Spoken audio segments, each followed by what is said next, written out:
It's the Sal and Rich Show. On today's show, Sal and Rich welcome Jimmy Quaile. Jimmy is a musician, sommelier, and author of the newly released book, Tales from the Wine Floor, 100 Questions Asked of a Sommelier. Take it away, Sal.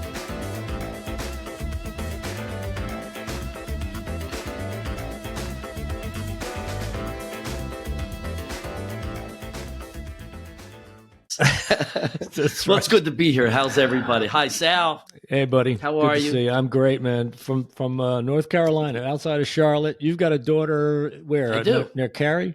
Cary, yeah. Yeah. Okay. Cool. Yeah, she was. She moved there initially to Raleigh, Durham, and now she's in Cary. And I have a daughter in D.C. too. So super. That's great. Where we are. So we're excited to have you here. 2 daughters who have 2 daughters each. Yeah, it's my pleasure. Nice to see you. This is great. And all right, let's get into it. What do you want to know? Let's get into the book. If you don't know, the book's available everywhere. I'm Amazon, right? Yep. And everywhere you get wherever you can get yours. So I bought my copy. I've read it. It's a great read. And if you're into wine like I am, it's a nice refresher course. But if you're not into wine, you do a great job of introducing the concepts. There's a lot of intimidation around wine, as you well know. People get nervous when they're at a restaurant. And you walk through all that process, which I thought was cool. Yeah. But the best part of the book, and it's the funniest part, is the tales from the wine floor. You did a great job of that on Facebook for years, which I loved. I chuckle every time you posted up a story. And was that the beginning of this whole thing? Is that how it started? It was. I had started writing. Well, as soon as I started, I was with somebody and they asked something. And after they said it, I thought, that's funny. So I put Tales from the Wine Floor. I didn't number it in the very beginning. But the first one, I put that down. I put no editing. Customer, me, and that's it. Right. And then after the second one happened maybe, I don't know, a week, 2 later, I put that one. From the very second one, I knew it could possibly be a book, but I knew that it can't just be a joke, a tale, another one.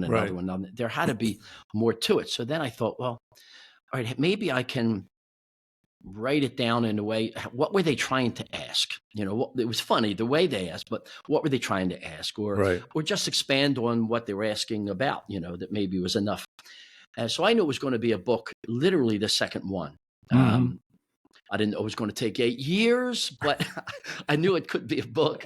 And but now because everybody started to say that when I posted it, I've had a million people say, "Remember me? I'm the guy who said you should write the book," because they posted you should write a book, or this should be a book. Yep. So now I swear to God, I was in ShopRite and a lady came over and said, "Remember me? I'm the one who told you should write the book." I mean, I don't mind everybody taking credit if they did something for the book, but for the concept, I kind of knew it from the beginning, but I was really working to try to find out the best way to do it. Yeah. But that was definitely it was a Facebook driven idea. Yeah, you definitely accomplished it. That's for sure. It's a great read. It's a lot of fun. Lots of laughs in the thing. Oh, I'm glad. In the book. My concern was that I didn't want to make fun of people. I wasn't trying to do that at all. I wanted to make sure that they kind of I don't know. I wanted them a good time too. And a lot of times I was making fun of myself. The book is self-deprecating to a point.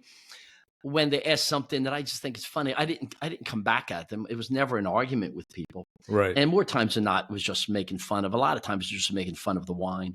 Yeah. And I get asked all the time what my favorite tale is. You want to know what it is? It's the shortest one. I was going to ask you. And a lady came over and said, "See this jug wine?" I said, "Yeah."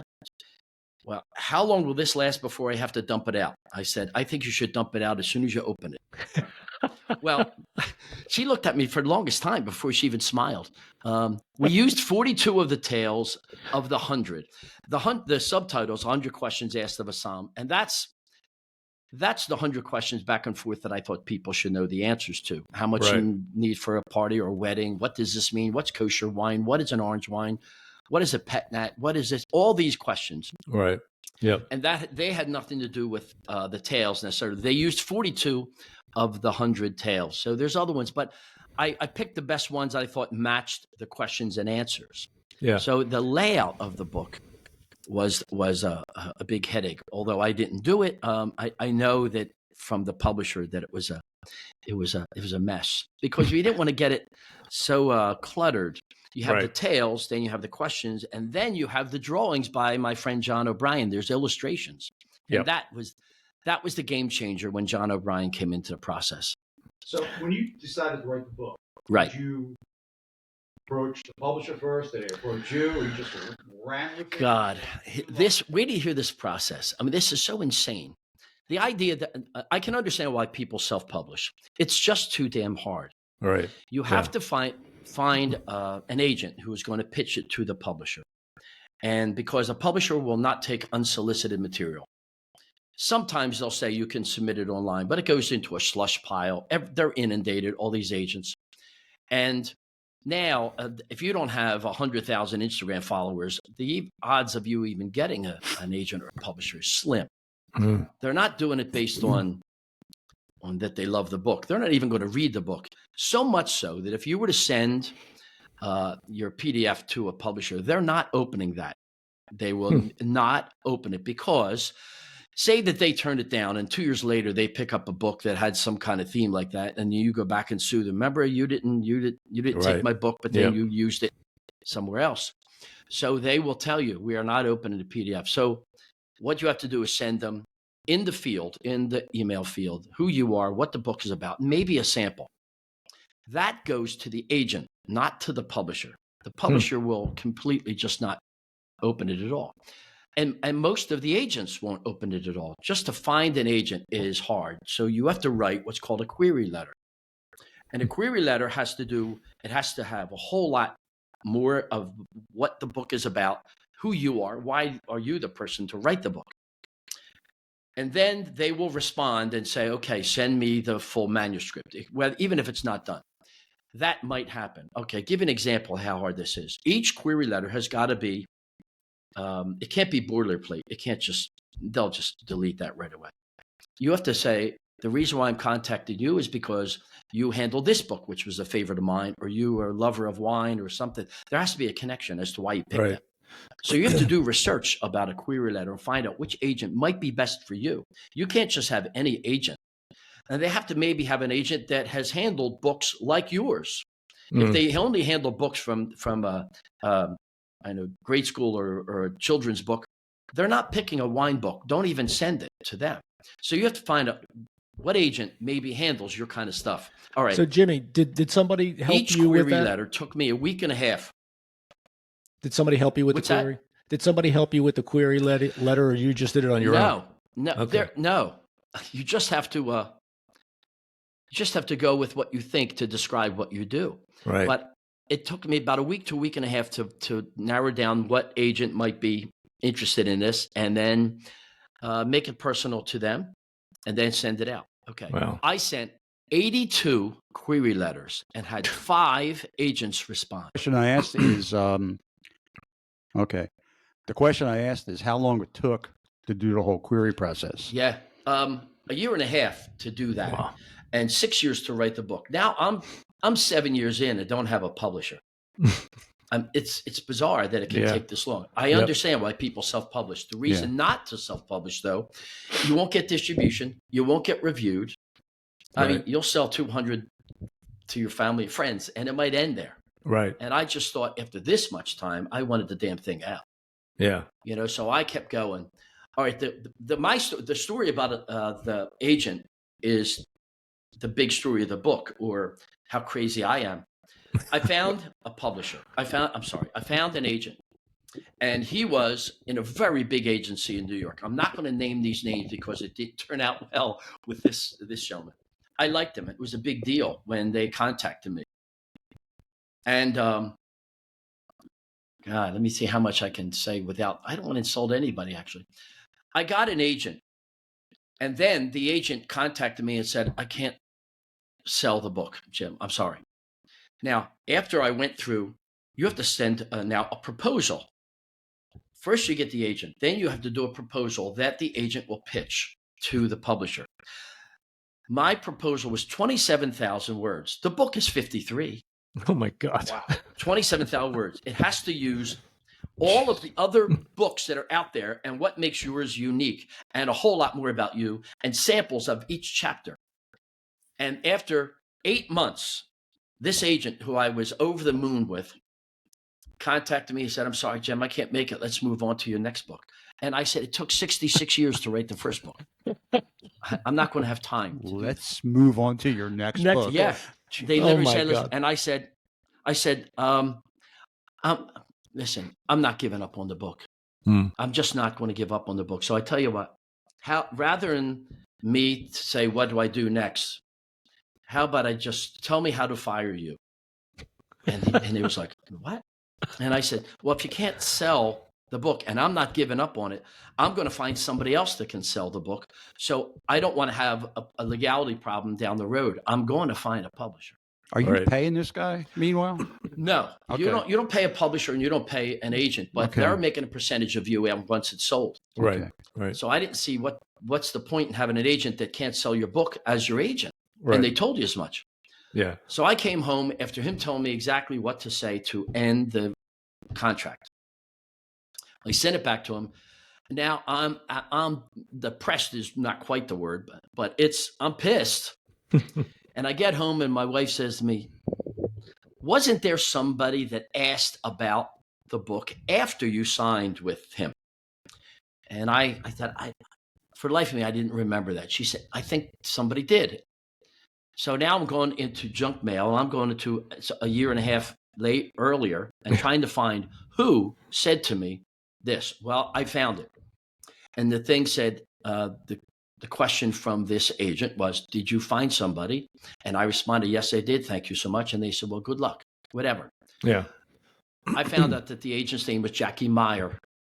And Jackie Meyer was with Warner Books for like 19 years and I had all the background. And so I wrote her an email now, a year and a half later, saying that the agent that I had signed with was not able to sell the book.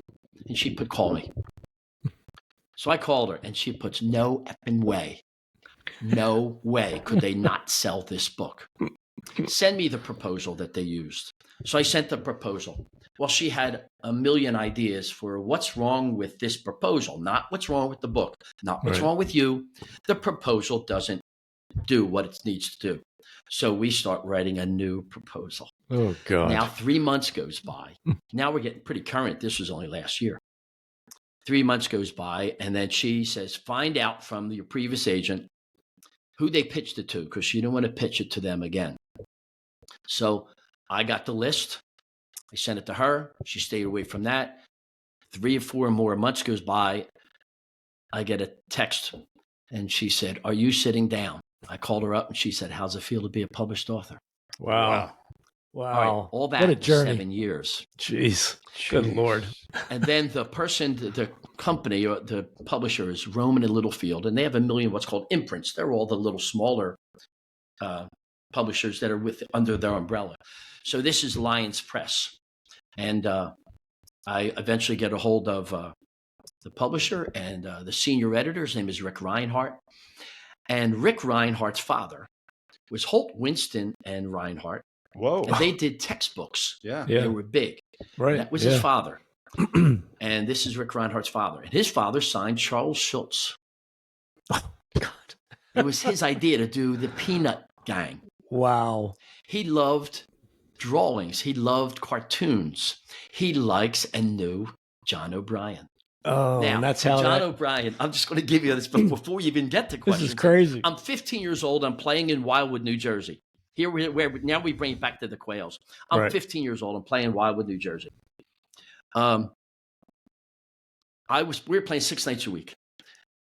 There was a banjo player also. He was a couple years older than me, and his name was John O'Brien. Through the years, John becomes the illustrator for the New Yorker magazines. I notice John O'Brien everywhere. You know, you would recognize his drawings. Right. So I contact him after all these years. Hadn't talked to him in 50 years. I find him online. I send him an email. You know, I'm not sure you remember me. I was pretty sure he did because there were a lot of Quailes. They're everywhere. And yeah, They're everywhere. And he calls me and says, yo, how the hell are you? Jesus. I said, listen, how many people do you know say I wrote a manuscript? And he goes, well, okay. a lot, I said, can I send it to you? And he said, yeah. So I sent it to him, and John said, I'd love to do the illustrations for this. And he stops by the store where I worked in Roger Walker on Pennsauken, and he gives me 30 or 40 sketches. One is as good or better than the next. I just couldn't get over it. So we included 3 of John's drawings, drafts, in with the proposal. And I wind up getting the deal. That nailed it. Yeah. Now you got a game. Now we have a game, So from the time you, Jackie was her name? Mm-hmm. To Jackie the first Meyer. book was published, how long was that? Well, what happens is it could have been out faster. It could have been out like 3, 4, 5 months after, because they got to lay things out. There's editing to be done with their publisher. Yeah. They assign you an editor. Rick Reinhardt's a senior editor. He assigned an editor, Felicity Tucker, and helps me with, and then somebody else might be looking over other things. And that's a hard process. It was months and months of editing. Yeah. Because I didn't know what this is, an anagram for something, but it says STET, which means that if you wrote something in a sentence and they change that, you can hit click in the program and then it reverts to their suggestion, or you hit STET, which means no, leave what I wrote. Yeah, leave it alone. Felicity Tucker tells me, you had more STETs than anybody I ever. I said, well, I wanted what I wrote. I didn't, unless it was grammatically wrong, or the sentence was clunky or whatever, or repetitive, then I understand. But to change it to your idea rather than my idea, I was happy with my idea. Right. So, I mean, it got funny after a while. They changed every name of every grape to lower caps, right? When I thought Pinot Noir should be a capital P, capital N. They didn't. Well, think of this in a wine book. How many times I wrote the name of a grape? Yeah. Right. I said, you can't do that. And she said, why not? That's the way it is in New York style, Chicago style. Their styles of writing. I'd never do that. Yep. They didn't teach that at Paul VI. So I said, yeah, but I don't care about that, but you can't do that. She said, why not? I said, because some are regions and some are grapes and some are both. There's a Champagne region. There's a Rioja region in Spain where the main grape is Tempranillo. Are you going to say Rioja has to be caps because it's a place, but Tempranillo is going to be lowercase? Listen, let's not confuse anybody. That's all that way. And she says, well, that would be technically wrong. I said, yeah, but it's in every book. Right. Every wine book I checked. Yep. I checked, Jancis Robinson and Robert Parker and all, and they cap all of it. So throughout the 53,000 words, stat, click, click, click, click, it got nuts. And then after a while, then we had to figure out the layout. Now, in this process, though, right before I got Jackie Meyer, I thought I could use somebody else's opinion. Okay, who do you trust? You trust your brothers and sisters because they're going to tell you, maybe even brutally, yeah, I don't understand that. You want to try again? Well, somebody else you would maybe get mad at, but not your sister. My sister Maureen was writing her own book, her children's books, and she's a teacher, a lot of teachers in the Quaile family. So I said, Reen, can you read this? And she's funny. And she said, I got an idea for that, question 43. The last sentence, I got an idea. Sometimes I had to make it into my words, but her idea was funny. Right. And so I said, Reen, let's get together, and let's do this, together. And I said to her, I'll put with Maureen Bussarella. And she said, well, no, you can't. I'm helping you edit it. I'm not writing the book. I don't know wine. I can't do that.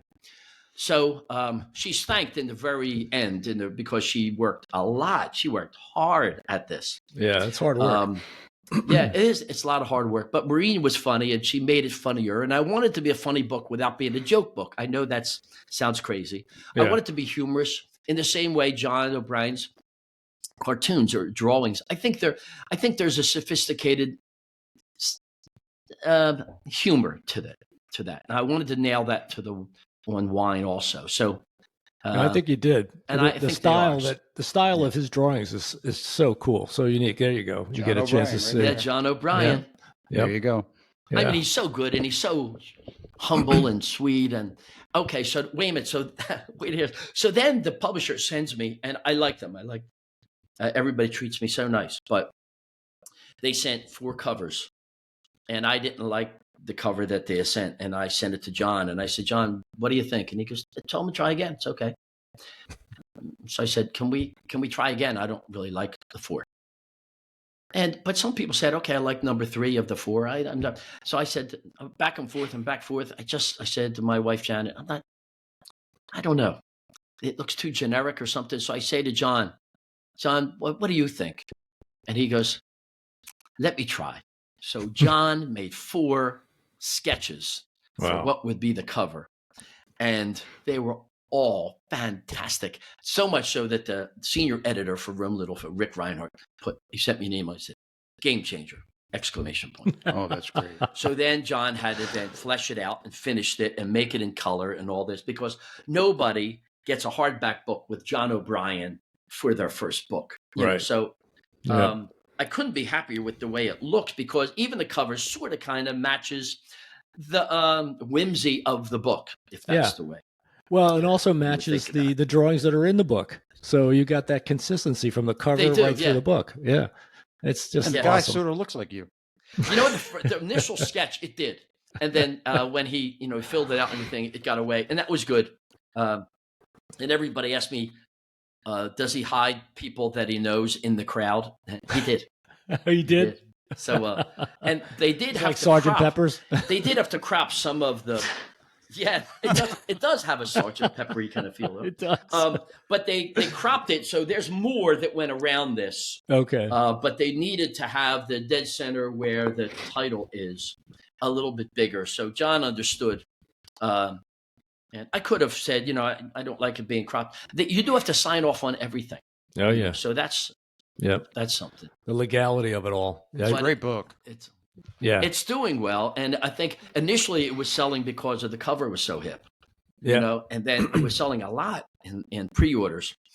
And I said, wouldn't that be a drag if they finally get the book out and it stops selling? Like people said, I like the cover, didn't like the text, but thankfully it's continued to sell, and now it's on pre-order in Europe. It comes out on December 3rd. Oh, that's great. That's great. 38 countries, I understand. But so can you determine?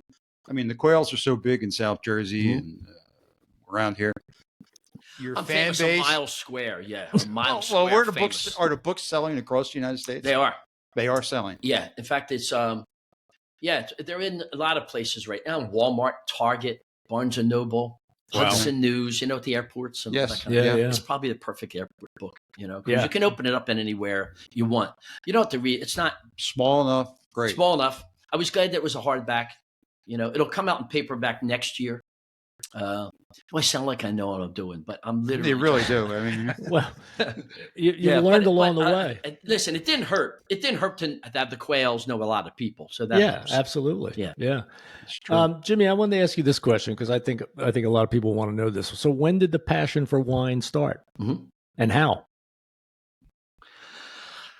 I was 15 years old and met my wife Janet. Janet went to school to be a chef. She went to restaurant school in Philadelphia, and you're married to a chef. You probably should understand a little bit about wine. Right. So I started to look around this and that. Okay, well, when I was 18, we bought the first fret. I ran the bars. So I need to know more about liquor. So I told all the salesmen, I said, listen, I'm 18. I don't know. You know so much more than me. But I'm eventually going to know. So don't screw me, because I'm going to remember that you took advantage when I didn't know. Well, they did. They all took care of me. I was telling Sal earlier that Paul VI loomed large in the first fret because everybody would hang there when they could. Back then, the drinking age did go down to 18. Then it went back up to 21. I think it was the year Sal and I turned 18. It was. Yeah. That's when it went down. Yeah. That's my story. I'm sticking to it. Exactly. And our teachers, I was telling Sal, a lot of teachers were bartenders and waitresses, and they worked at the first fret, which was bizarre since I'm running the bars. I'm telling them what stations they have. I'm running from the stage. And then the next day I'd be like Cindy Alleman was Cindy at night and Mrs. Alleman during the day. So That's crazy. Mr. Gretzkowski was just Gretz, but you can't talk to everybody the same. Gretzkowski, wow. Yeah, remember that? Yeah. And Rick Wilson. I mean, it's Rick during the day, at night, and Mr. Wilson. But so I knew all these people, and they knew, that they knew what we did, for God's sakes. We were at the Latin Casino when I was a senior in high school. They pulled Michael off the basketball court to run him to the Latin Casino. And the nuns would go see us and if we did a performance somewhere they could. So everybody knew what we did. So in Polo 6, I wasn't in any groups. I wasn't in any extracurricular stuff. I could barely stay awake, for God's sakes. It was just playing at night and then going to school during the day and playing at night and going to school during the day. I didn't even take my SATs. The idea that this numbskull writes a book is insane. Shocked the hell out of me. But I did have I had a really good friend in Ken Coletta who taught English Lit. And he's still alive. He's doing great. Lives in Philadelphia. And he always would tell me, you can do this. I like the way you write, He said, I don't think you don't have to be F. Scott Fitzgerald. You don't have to think I got to write like Hemingway. Just talk. And if you can explain what you're trying to say and have it be understood, you can write a book. The problem is getting the book, but that's what I realized. Yeah. But Ken Coletta was a big help. So there's a very big Paul Six connection. And he's thanked in the book too. A very prominent Ken Coletta is. Yeah. He is amazing. He is an amazing guy. He has a bunch of books out. So you connected the wine with, your wife who's a chef. And then how did you take it to the next level? How, you wind up, tell us the process to get to be a sommelier. Yeah. I had studied and studied. I even looked back on the books that I bought, Wine for Dummies and Windows of the World Wine Course by Kevin Zarelli and different classic wine books. And I was highlighting things for no reason. So it was just an interest, I went out to dinner with Janet one time and they poured me a glass of wine. I asked what it was, and it was a Quaile Chablis. I never saw it again. I thought, this is really good. So there was no internet back then. Is that a capital C? It's a capital C. It's a place in Burgundy. And the grape is Chardonnay. I had never had. I'm sure I heard of it,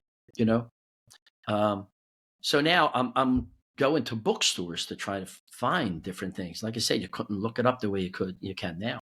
Right. So then I started studying little by little, and but Janet and I, after performing, and I was still performing with the Quailes, we bought Big Daddy's Crab Cakes. We owned our own restaurant in Washington Township, and that was for 9 years. Really? Yeah. And then 2008 happened. I'm giving you the abridged version. 2008 happened, and the economy tanked, but that was the end of the lease for the building where we were. And so I sold all of the equipment to a guy that I also knew that had a bunch of pizza places. Mm-hmm. So he said, don't you know a bunch about wine? His name was Kevin Mooney. I said, comparatively, I guess. I don't know how much I know compared to everybody, actually. I think I know a lot about wine. He said, meet me in Pennsauken. So I meet him in Pennsauken at Roger Wilk, and I meet this gentleman named Joe Arking. Joe Arking owns it. And he goes, Jimmy Quaile, right? I said, I knew I'd love to have an entertainer on the floor just because you can talk to people. You're comfortable in front of people. He said, you know about wine? I said, yeah. He said, go home and talk to your wife. I'd love to give you a job. Do you want a job? And I was still playing. I didn't know that I needed a job. I didn't need a job necessarily, but I thought the idea of working for wine sounded fun. Yeah. So I came on. He said to Janet, well, I sold all the equipment and I think I got offered a job. So I took the job, and it was in September, but I wasn't sure I was going to like it. I still haven't, but I never punched the clock. I never had a job like that. The Quailes were the job. I taught in Our Lady of Grace, and I taught privately, but I never had a job. You taught music? Yeah. Okay. Mm-hmm. But it's funny. Even no musician will call himself. No musician will say they have a job because they don't consider it a job. You get paid to play music. It's not really a job. So you get out of high school and you jump right into the music profession? Well, no, the music I've been doing since I was 6. The Quaile started and I was 6. Wow. And it was like an Osmond Brothers thing, and that's a whole other story. It's probably a whole other book. Exactly. And but then we wind up playing and performing, and then into high school, and then shows, and you're opening for big names and smaller names, and then eventually the family bought the first fret. That was my father was running that, and then after the fret, we went into Atlantic City, and then we do Atlantic City and Reno, and you would travel opening for whoever the acts were, or else be in the lounges. And the lounge shows were very big back then. It's kind of hard now. And plus, it sounds like a dubious gig to be a lounge act, but the lounge acts were really good. And they used to have a lot of the main entertainers would come down and come up on stage and everything. And so if you go past that, yes, right from high school into just continuing to play. I didn't want to go to college for music only because most of the time back then, they didn't have any kind of rockers or anything. That was just for jazzers, or if you wanted to play the theater, or you wanted to teach. Mm-hmm. All three of which I didn't want to do. Now, my brother Bobby and Michael do. Bobby and Michael played at Walnut Street Theater. And my brother Tommy went there also. And Bobby taught in Haddon Township. Yeah, forever. All three of my kids. Yeah, see that? Yeah. And you taught one. Yeah. So I would teach kids privately. And because if I thought that was fun, I didn't necessarily like it in a class. I didn't want to play the theater. Right. So I didn't really need the diploma. I was literally doing what I was going to be doing from the time I was 6. So I didn't care to go away to college. Plus, you can't go away to college. The Quailes were contracted. Right. We were performing all through my grade school and high school. They are like the Osmonds. It got to be so crazy. So eventually, when I'm working in wine floor now, I'm digging it. I think this is fun. I get paid to taste wine and give my opinion. How great's this? I don't have to book the band. That's great. I get a lot of wine given to me to try to get me to like it. Do I want to put this on the shelf? I say yes or no. It's hysterical. Yeah. And so then I thought, well, how much do I know? So the only way to decide is if you take some kind of test, and you can take the WSET, the Wine and Spirits Educational Trust. That's out of England. You can do the Quartermaster Sommeliers, and that's England also, but now they have American chapters. Or you can do the Certified Wine Specialist. You can certify Spirit Specialists. So it got to be so much. But there was a TV show called Somm, and I was doing things in Atlantic City, and the same people that booked me for the Quailes now wanted me to do wine dinners. And when I did the first one, they said, "Are you a Somm?" And I thought, I'd have to be to order to say, yes, you're a Somm. I mean, there are people that say they are and they're not. Right. But I thought, okay, so I'll take the damn test. Well, I didn't know that it was going to be, that hard. and the pass-fail rating is awful, So you take the intro level. There's 4 levels. You take the intro level, and then the intro level doesn't get you anything. You can't call yourself a Somm. You pass the intro level to be a Somm. Right. You have to get to the second certified level, and then you can. And anybody can call themselves an accountant, but there's a certified accountant. Right. You have to be certified. And then past that gets nuts. Then you get the advanced and the master. A master, there are only right now 74 in America, 15,000 per country try. Last year, 7 passed. If I was 37 rather than 67, I would go further. But I was happy to be a certified sommelier. Right. And then I would do these dinners, and people say, "Are you Somm?" And I say, "Yes." Yeah. Cool. It's amazing to me. Or I'm insane. surprised you're not selling wine from a distributor. Mm-hmm. Then again, some distributor comes in, tries to sell you wine. They can't BS you. Well, a lot of Somms do go into the other end. I actually like being on the floor. I actually like people. And plus, when you're selling from a distributor, you're selling wines that you don't necessarily like. Okay. I only have to bring in the wines that I really do like, or I think people like for whatever reason. Mm-hmm. Yeah. So I can't imagine. Can you imagine selling something that you hate? No. And that would be the worst. Yeah. And I know salesmen sell wine that know that it's terrible. Yeah. That's what their gig is, And maybe that's a certain degree of, you're still in the wine industry, but I didn't want that. So I eventually took the test. I had to go to Boston. They give it like 3 times a year, and you have to go wherever it's given. And you walk into this big empty restaurant, and the guy stands in front. He says, "Ladies and gentlemen, this is Fight Club. There'll be no talking after this. And then you have to blind wines, and then you have to take a test, and then you got to serve 8 people in front of you." And it's Wow. bizarre. It's written in the book, and it's question number 100 was, how do I become a sommelier? Yeah. And Jeez. It's crazy. So I wrote all that in the book. Everything except playing drums and all is in the book, although it mentions I was a musician. Because I thought if I went down that alley, that's a whole other story that could be a movie. It's hard to believe now that we did it. As I look back, when I was in the middle of it, we didn't think it was unusual. I think I was 11 before I found out that everybody doesn't do this. Right. How did you get into drums? My father was in a string band, Quaker City, and he took us all there, and he let us run to wherever we wanted to run to. And I ran to the drums, and there was a guy named Joe Kelly. He was a drummer there, and he was a sweet man. And here, sit right here, sit next to me, And I remember watching his hands, thinking it's ridiculous. I think if a different brother would have beat me to Joe Kelly's drum stool, I might have been playing guitar. I don't know, but everybody went to a different drum instrument.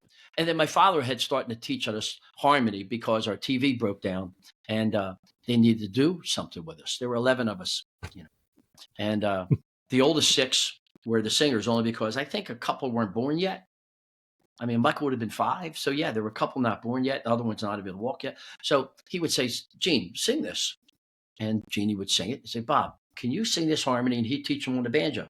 But he was self-taught. So he just figured a second string would be harmony to the top string. Bob was self-taught? No. My father was self-taught. No, okay. Bobby. No, none of us were self-taught because my father was. Okay. Yeah. And no, all of us studied. All of us studied. We all took lessons, and some went on to college and got their masters or whatever, and some crazy people like me didn't. Became successful anyway. Yeah, the other ones wrote books. I got it. You got it. And here's the book. Yeah, there's the book. But yeah, so I got into I started playing drums, and the Quailes worked hard, did well, but I didn't, and we did it obviously for 50 years, or better. So I just thought, yeah. Are they still playing today? No. We knew we were going to stop at some point. We wanted to stop when we wanted to stop. We wanted to stop when we, thought we still could do the gig, Right. And I didn't want to. I don't want to trip running the first, if that makes sense. Do you miss it? No. No. Okay. Didn't forget how to play. I can sing when I want to sing. I saw you were doing. Do you want to sing or? I have. I've sung done a gig. Some things. Yeah. If the gig sounds fun, it looks like the right players on it. Yeah, I might do it, but not too much. It has to be fun. Can't be for the money, and it can't be for you're not doing it to better your career. I have a career. Right. So it's really. Do you feel like singing with those players? And like I said, there's nothing to miss since I can still do it. If I missed it, I'll play if I want to. Right. I still own the drums. I saw that you were doing a gig with on Facebook. You posted it. This is a while ago, where you were holding a drink and you were doing some Sinatra songs, and your brother was playing guitar, and I forget who else was there. I think it was a trio. That was fun. We did them at different places at Gio Morello's, or we did it at or Italian Affair, or different places that we would do. And then I get asked to do it for certain like corporate gigs. Most of the time, there were corporate people that knew us from the Quailes, and the Quailes still get calls. We just don't do the gig. It's a lot. It's not like, why don't you just go play it? There's sound companies, and they're set up to everything. There's a lot. There's the rehearsals for the Quailes, and the shows that we did required a lot. And the rehearsals. I remember we were doing 6 nights a week, 6 days a week, and 6 nights a week in Atlantic City. 4 shows at one casino, 1 during the day, 4 shows at night under a different casino. And since we had to go to the Poconos to open for whoever, Paul Anka or whoever, we had to have a new show. So we'd be rehearsing at 3 a.m. and then we'd sleep until we get up at 11 and run down Atlantic City because our first show was at 1. It's crazy. It's too much. Yeah. It was too much. So you opened for Paul Anka. Who else did you open for? There were acts. There were Julio Iglesias kind of names. Yeah, they were big back then. I swear there are a lot of acts that nobody remembers. They don't remember who all these people are. Okay. But they were big names. They're all big names in their day, and the Allen Kings and Alan King. all the people. They were all acts back then. Toady Fields and Toady Fields. Yeah, I mean, we opened before believe it or not, it sounds funny, but like Davy Jones and the Monkees and all that kind of stuff, because the Poconos every week would be a different act. Yeah. And everybody. And Bobby Rydell is a cousin of the Quaile, so we opened for Bobby, which is kind of fun. What a He just passed connection. a couple of years ago. And a sweet man. And a drummer. So, I mean, the Quails all have, like, I don't know, it's all connected. Quails are everywhere. They're everywhere. Everywhere. It's like the mafia. Yeah. It is. Yeah, if you can't get out of this, though. That's I was right. going to say, The Quail. I was going to say the Osmonds, not the mafia. Not that there's anything wrong with the mafia. So you were mentioning But I used to be in contact with the Osmonds back in the day. Yeah. Jimmy, you were mentioning, all the stuff that goes into performing and preparing and doing sound. Rich and I can relate. People think that this show is just so easy to put on. You get behind a mic, you start talking, and it's all over. Trust me, this is not as easy as it looks, and this is a pretty slimmed down version. I've done of a couple podcasts. And I can tell you, I think you're insane. Yeah.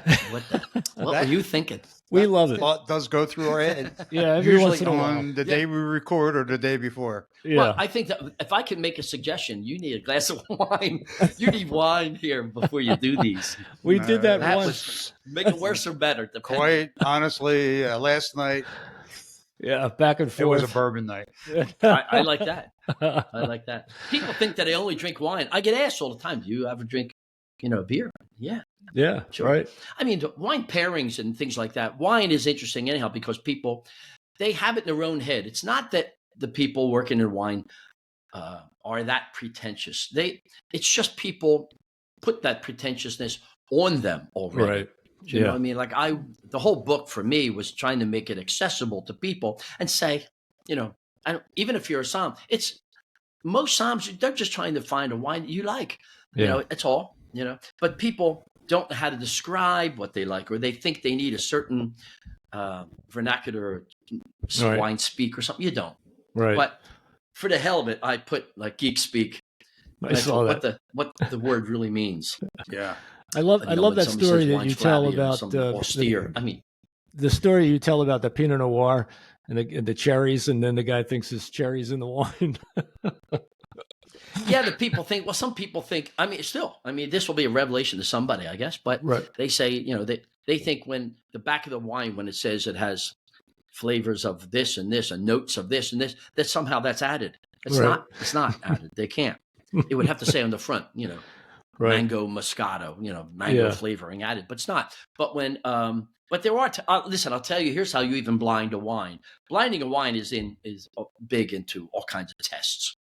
And you have to taste the wine, and you have to tell what the region is, what the grape is, and what the vintage is: 1 to 3, 3 to 5, or 5 to 10 years old. You do all that. Yeah. Wow. Blind.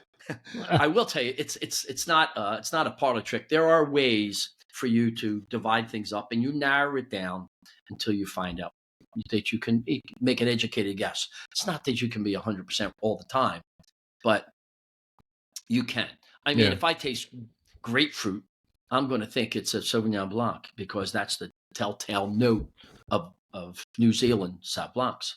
Right. Now, I could be fooled because Sauv Blanc is also served in Sancerre regions also, so it's you can be mixed up. But there are examinable grapes, and they're not trying to pick a grape that is so crazy. There's 7,000 grapes in Italy alone. So they could pick a grape. You have no idea what the hell it is. But if they're going to pick a main grape, could I do it? Well, you get out of practice, but yeah, probably. Do you travel overseas quite a bit? I do. I don't quite a bit. I do, and I will again in Napa and different places that you go. Yeah, and that's also the fun part of wine. You can go and you get treated well. You taste some wines and you talk wine, but the book is going to kind of make that a little more than normal. I haven't read all of it yet. I just got it. Yeah, Amazon. It's really good. Amazon. I like it. I like it. Like I said, I'm glad that it's doing well. We are too. And people have come up with more questions. Yeah, thanks. I appreciate it. One lady came over and she said, I have a question, but I'm not sure I want to be in the book. I said, well, the book's already out, so you can ask away. Go ahead. So, Jimmy, more tales from the wine floor. This refined taste you have for wine, yeah, does that carry over with bourbons or whiskeys? Well, I know them because when you have to pass the SOM test, it's not just wine. Okay. It's beer, sake, coffee, wine, water, 110 classic cocktails, spirits. Oh, wow. It's everything that would be served in a restaurant. Okay. Yeah, I there's didn't know more that. to it than just wine. A sommelier is not just wine. Yeah. Cool. But I mean, and I like it too. When I'm not eating a meal, I'm drinking something else. I drink wine with the meal. Yeah. Every night? Yeah. Okay. Yeah. Me too, buddy. I'm sure there's a miscellaneous night that I haven't, but I can't remember one. So, Sal, is that wine before or after the daily dose of bourbon? Start with the bourbon and then a glass of wine. Bourbons. Yeah, I love bourbon. There you go. And no, my favorite bourbon is Eagle Rare. Eagle Rare 17, if you want to be specific. I've had Eagle Rare. I think Pappy jumped the shark somewhere around 15. Pappy 15, but I like Eagle Rare a lot. Yep. And believe it or not, like Russell 10 is terrific. Yep. Elisha Craig Small Batch I like. Yeah. Yeah, like I'm with you. I've had all those. I like scotches if they're not too peaty. Yep. Yeah. Scotch prices have gotten outrageous though. It's just I can't believe they've doubled in the last 5 years. So anyway. It's just so popular. Yeah, it is. I talked to one guy and he said somebody asked him like, why didn't you make more of this? And he said, where were you? Where were you 15 years ago? You know what I mean? So they're trying to make it right now for 15 years from now. Right. They don't know. They have to be able to sell it. Right. Yeah.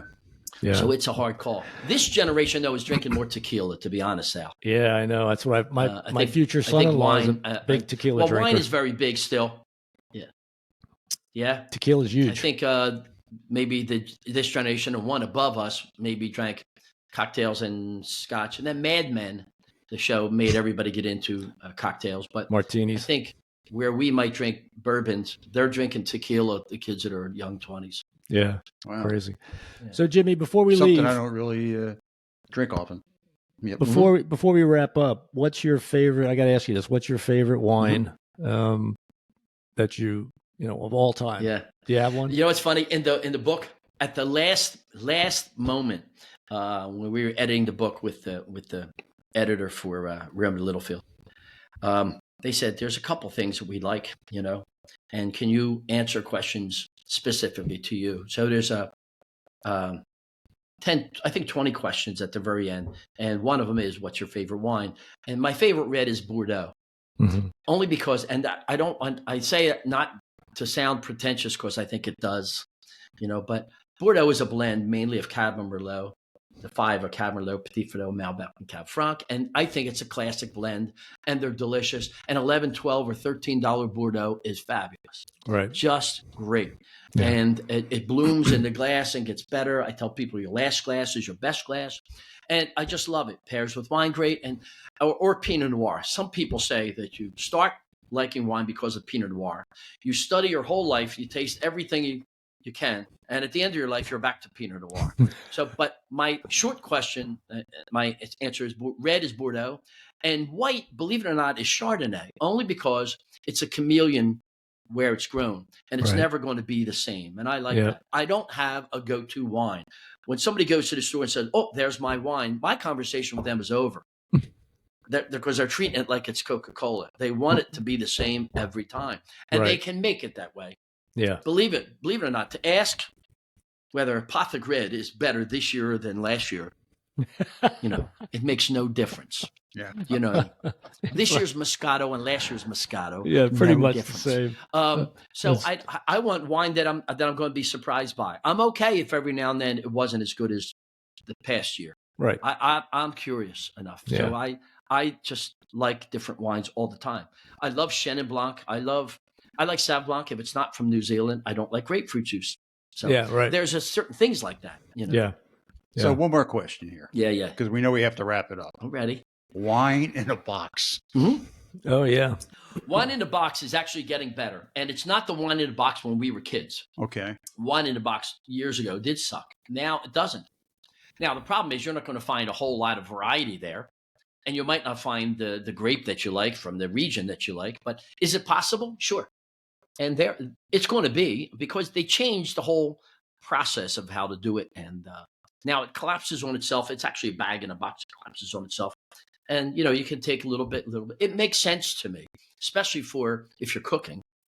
Every chef has a box of wine in the kitchen, because they're not opening a new bottle of wine when you order something that needs a splash. Okay. So I think it's possible. Boda box is one that's doing well. If you can find the one you like, I think overall the varietals are too normal, or the blends are slightly sweet. So they're appealing to the people that would buy that, which is college dorms or older people. Okay. But I've got my story about Boda box. About 2 or 3 years ago, my daughter's best friend she does a lot of affairs for a law firm, and so they had some extra boxes. They bought some Boda boxes, and so she gave them to Anne-Marie, and Anne-Marie said, "Here, Dad, you want to try this?" And I'm like, "You got to be kidding me! I'm not going to try this." Biggest, stupidest thing I ever said. I opened it up, and I couldn't believe how decent it was. It was a Cabernet, but that's the way it is. I don't think it's going to be earth shattering. No. But can you say, does it serve a purpose, and does it taste like a nice wine? Right. Yes. Yeah. It's going to be exciting and have all kinds of complexity to it. No. But can it? Well, in theory, yes, it can. Have I had one yet that blew me away? No. If I had to do it, I mean, I do a Rhone blend, probably Maine, Syrah, and Grenache. Yeah. That can be great. Yeah. So I'd look around. I've had like different salesmen that mention maybe a box that we don't carry, and but it's possible. Yeah, it's surprising. And even like the start, when you put the start on today. Yeah. Yes, I get asked all the time, where's Boone's Farm and where's Wild Irish Rose and stuff. They still sell it. They still sell Boone's Farm? Yeah. I love sweet wine. Yeah. I drink what you like. It doesn't bother me at all, when people ask where it is. It doesn't. I want them to. I would drink what you like. That's the bottom line. Yeah. It's so subjective. That's the game, So, well, Jimmy, thank you so much for doing this. That is the game. We really appreciate you coming by. It's my pleasure. It was great. It's been fun. You can come back when you write the Quaile book. Right. But don't wait too long because we'd like to read approaching it. Old age. Somebody's going to say, "I went to school with Jimmy at Paul 6," and I'm going to say, "I don't remember. I'm sorry." Just do the Larry David thing. Yeah. Well, I do see a lot of people now, because you're signing books and stuff, and we had a book launch, and there were a lot of people I saw. Yeah. And a lot of people, friends and everything but not as much as I'm shocked how much people remember about when they went to school. I'm thinking, I don't know where I was. Where I was you were working. sleeping or playing. Yeah, exactly. I was working. Yeah, you were working. Hey, thanks, guys. No, thank you. It's my pleasure. This was awesome. You're going to fix the intro, right, Tails? Yes, we are. We're going to fix the intro. Yes, we'll get that straight. Since it's before we go, one more question. Are you going to do another book signing soon, or can we plug it for you? I don't have any that's around here. I did one in Doylestown. I have to do one in Phoenixville and Coatesville, and I'm trying to set up a couple that are more in this area.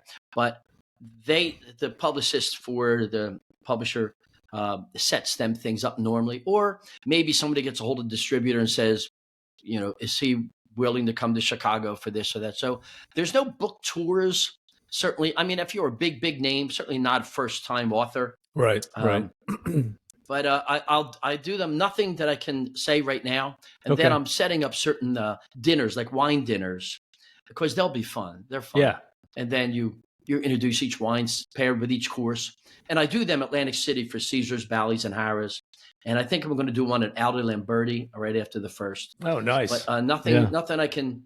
I'm just telling people that if they get the book. Oh, one thing I could ask is that if people could write the review, even if the review is love the book and click off stars or something like that. On Amazon. On Amazon or anywhere. Barnes & Noble, they all have.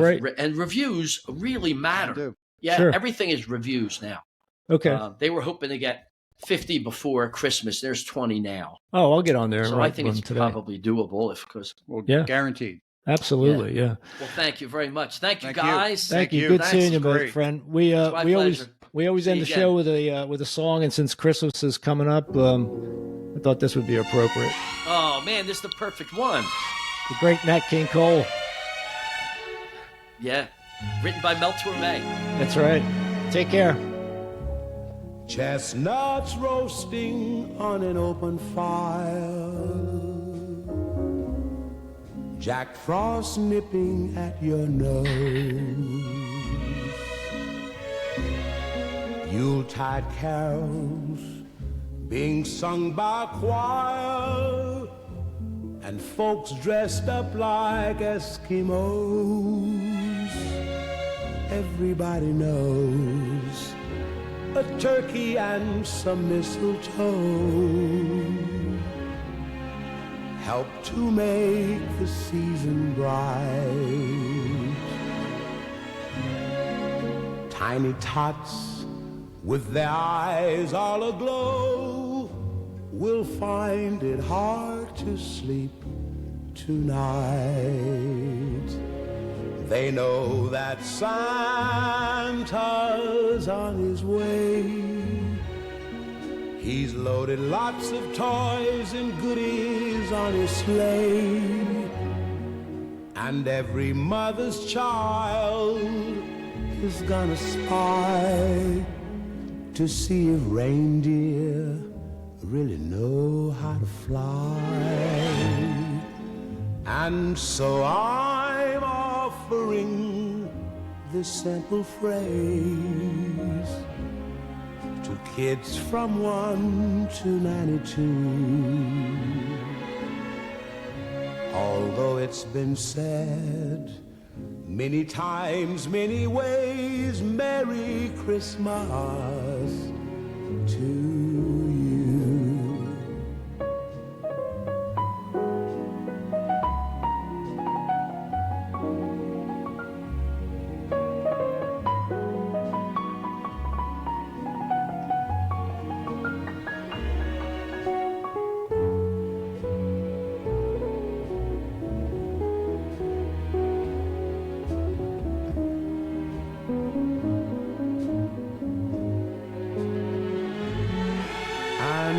So I'm offering this simple phrase to kids from 1 to 92. Although it's been said many times, many ways, Merry Christmas to you.